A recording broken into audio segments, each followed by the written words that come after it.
The ship was drifting at sea when a new captain assumes control. Aboard his own cruise ship, he boldly hires a star coach.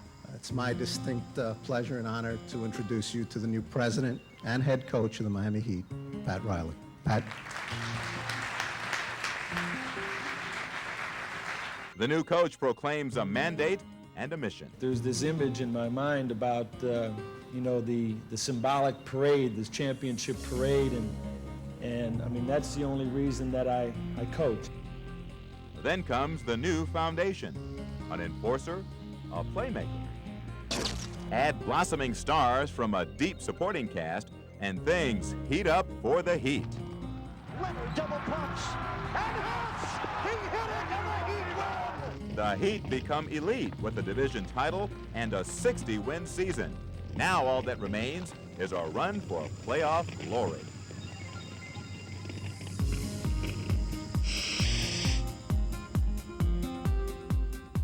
I'm Jim Barry, and welcome to Heat Wave, a sizzling season. And that's what it's been for the Miami Heat. Pat Riley, and perhaps the finest coaching job of his impressive career, has turned the Heat into an NBA power. Their sights are set on what the Chicago Bulls already have, an NBA championship. The Heat know they head into the playoffs seated second in the East, only behind these Bulls. In this half hour, our cameras break new ground with the Heat. You'll see their first locker room reactions when they won that crown. You'll hear how Pat Riley motivates his team with our exclusive look inside a Heat practice. And later, a revealing and personal one-on-one chat with the man they call Riles. But first, let's talk about this team and this season. And who better to recount it all than a guy who has been here from the opening tip, Heat announcer Eric Reed. Eric, what a year. Oh, it's been a magical year, Jim. I'll give you three key ingredients: hard work, talent, and togetherness. And one other thing, it didn't take long for the personality of this Heat team to emerge. Marley for the win! And Philadelphia scores the last 9 points, and they steal one here in Miami. It was November 16th. The Heat were 5-4, losers of 3 in a row, and about to head west for a critical 6-game road trip. And so the stage was set for the birth of the Road Warriors. After wins at Denver and Vancouver, no game told you more about the toughness of the Heat than their all-night battle at Sacramento. Here's Richmond, 4-3 in the tie. Alonzo Mourning had fouled out. Tim Hardaway played with the flu. The men from Miami prevailed in an emotionally grueling but satisfying double overtime road win. 2 nights later in Arizona, former Sun star Dan Marley delivered a late-night game winner. Dan Marley for 3. Wow! Wow! Thunder and lightning! Miami's 6-game sweep through the West was a franchise first. A 12-4 November was Miami's best start ever. And the Road Warriors were just warming up. You know, it's some games during the regular season that are like playoff games.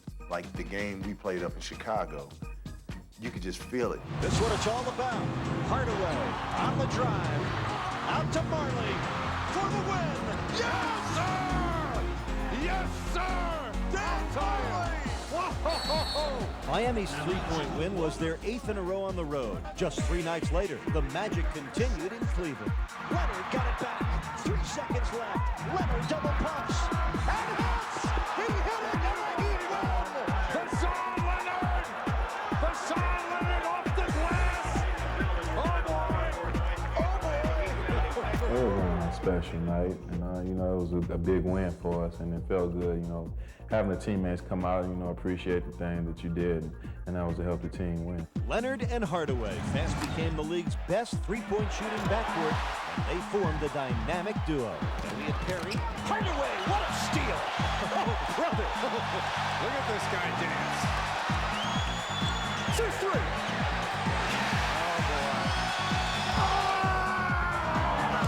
Miami was cruising along at 40-12 when they hosted Portland February 21st. And that's when they lost their all-star center. And we were, Zoe coming up a little limp, and down he goes. We got to be able to absorb it and absorb this hit and use what we have in the bank. And our guys will step up. We still got some games to go, and people have to step up. And it's not the end of the world. And We just got to keep going. And remarkably, they did. Morning missed the next 13 games, but the Heat won 9 of them. Instead of losing ground to the Knicks in the Atlantic Division race, the Heat took a lead they would not relinquish. Filling the void was backup center Ike Austin, who lost weight but gained stature. I don't know if y'all seen that movie, Nutty Professor. When I first got here, they used to call me Sherman. Now they call me Buddy Love. And Heat fans fell in love with Ike. And what's there not to love? He averaged 15 points and 8 rebounds while Mourning was mending. But winning without Zoe wasn't a one-man show. Everybody knew what had to be done and knew their roles on the team, and everybody played, I think, incredible. And they all played defense with passion. In his finest moment with Miami, Jamal scored 29 points with 10 rebounds in the Heat's come-from-behind overtime win over the Warriors. Nash for 3 and the tie! 2 nights after that thriller came another. 9-year veteran Willie Anderson came off Miami's bench to hit 2 free throws with 17 seconds left, putting the Heat ahead by 1. Van Exel, it's on his shoulders now for the win. It's over. The Heat win. The Heat win. Willie Anderson runs in, grabs Coach Riley in a fierce embrace.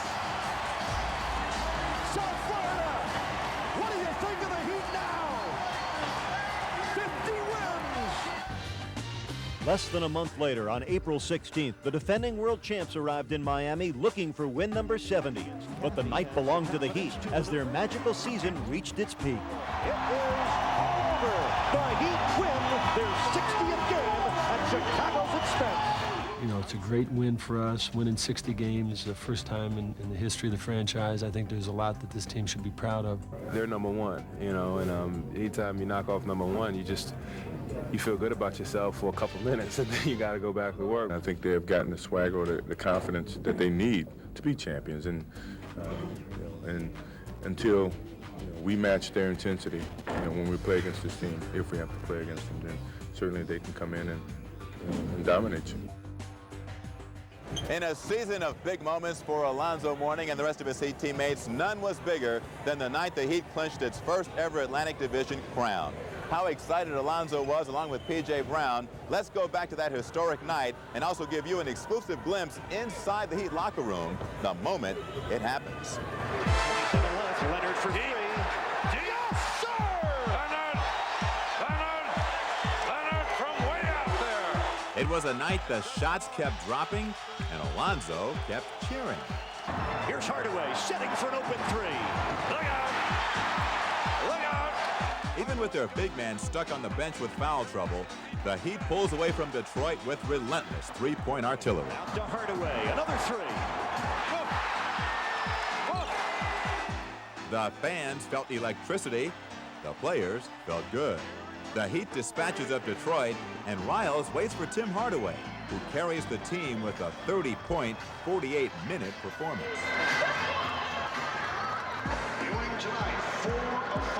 But still, the Knicks must lose for the Heat to clinch a division crown. The savvy Heat marketing department arranges for the final moments of New York's game with Chicago to be piped into the arena. For remaining fans, it was a surreal doubleheader. What do you think about this atmosphere? It's unbelievable what's happened in Miami. It's amazing. I used to come here 4 or 5 years ago, and it's 100% different. Pat Riley and his wife have done an unbelievable job. Heat owner Mickey Arison watches, and so does Tim Hardaway, like a nervous Nelly.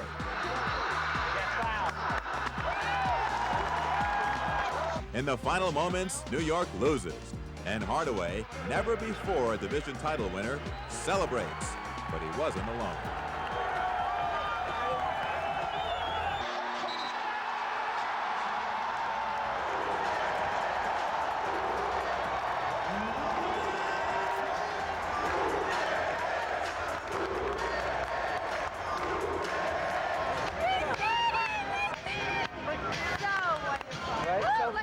So bad. So sweet.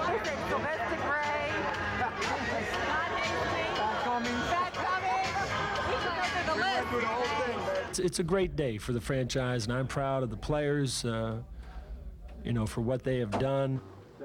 Inside the locker room, the weary Warriors look ahead. There isn't much time for reflection. The reason why is there's a low key in here because, I mean, we understand that, hey, you know, this is a big accomplishment, but we can't rest on this. Fourth period. Yeah, it feels good, baby. Yeah, it's all good, right? And what was it like the moment the Heat players hit the locker room? We were allowed exclusive access inside as they arrived.